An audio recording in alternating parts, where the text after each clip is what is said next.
Welcome to A Second Look. I'm Kevin Wilson, Ohio District President. This is my weekly devotion for our congregations based on the scripture passages from this past weekend. The title of our devotion today is Addressing Congregational Frustration. It comes from Colossians 3:5. Put to death, therefore, what is earthly in you, sexual immorality, impurity, passion, evil desire, and covetousness, which is idolatry. Let's see whether this insight from the Apostle Paul can help our congregations deal with some rising frustrations. And those frustrations are driven by society's relentless promotion of some of the very sins listed by the Apostle Paul in Colossians 3:5. Sexual immorality, impurity, evil desire, covetousness. Now, how has America become so unmoored from any moral foundation?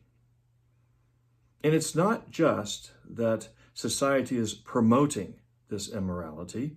It's that Christians are feeling the effect.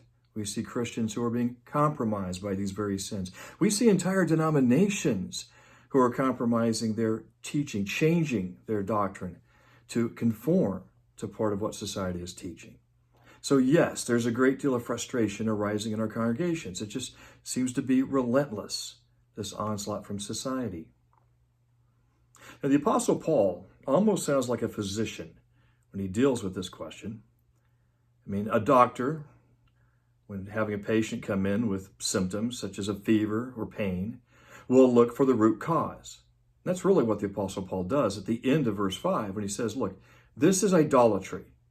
He's identifying a root cause, and all these other sins are really stemming from that root cause. This is where the frustration can at least be manageable in our congregations.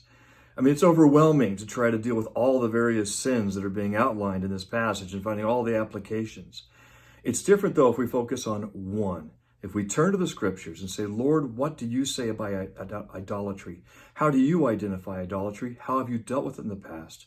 What scripture applies today? By turning to the scriptures, by focusing on the one key issue, the root cause, we can find that there's hope. There's hope in starting to make progress against what society keeps throwing against us. Until next time, the Lord bless and guide.